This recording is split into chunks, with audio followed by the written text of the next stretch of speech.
And they're out to make life so much more difficult on us and than what it would be otherwise. You know, where Scripture says that Satan is out to devour people. He's like a roaring lion, right?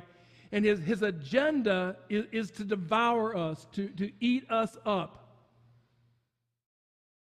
to make life so incredibly unbearable that we say, that's it, I give up.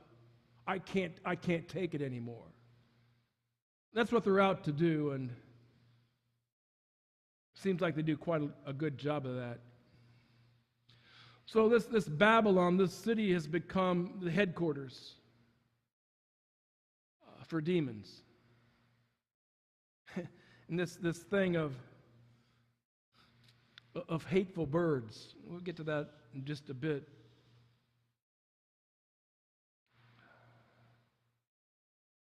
Years ago, I was sitting in an airport in Tokyo, and I'm getting ready to come back to the U.S., and I'm starting to have a conversation with another lady, and she was an American, and she's coming back, and he's there talking, hey, what were you doing over here? And she says, well, I came over to visit my son, and she goes, yeah, he was a football player, he's a big guy, but he came over to teach English at one of Japan's northernmost islands.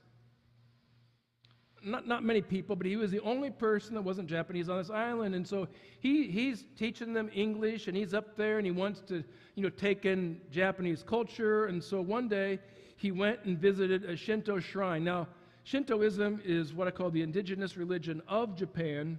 It's kind of hard to understand. Some say it's ancestor worship, and I don't know if it's so much that, but what it is, they believe that the spirit, once we die, that we have a spirit that goes and does something, but they don't know where it goes, and they don't know what it does. So I went to, one time I was taken to a cemetery, and folks brought water and tea and fruit and flowers, and they put it on where the grave where someone had died, and they're praying and all. I go, I don't get it.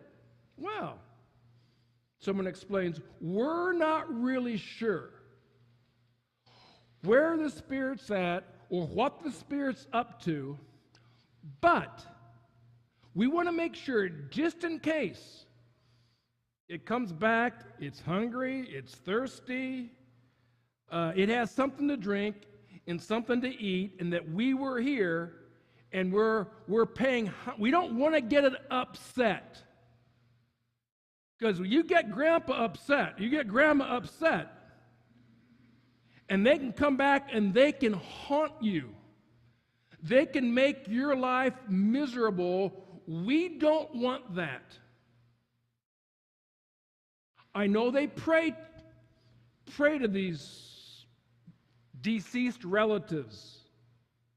Why, we're not sure, better to be safe than sorry, that whole type of thinking. And so that's a part of Shintoism. She said the night that my son visited the Shinto shrine, he had the worst nightmares of his entire life.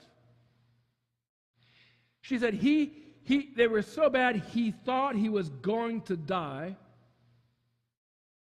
and that relatives that had died that either he didn't know or hadn't thought of in a long, long time came and paid him a visit. And he was scared beyond belief, and obviously he will never, ever go back to another shrine. My take is that somehow his visit to this shrine had opened up a demonic door or pathway or portal or something. And they came and they visited him at night. And it's a visit he'll never forget. See, it's one thing to just say, well, I believe in demons. It's a whole other thing to experience demonic activity. I'll tell you this. One time I'm over there visiting, and some relatives, and they had their own personal shrines. Many of them had their own shrines in the house. And there's this shrine and a picture of, I don't know who the heck it was, and bells and all kinds of stuff. And they said, this is where you're sleeping tonight. Like a sleeping bag, you're sleeping in front of this thing. And I'm going, you got to be out of your mind. I don't want to sleep here.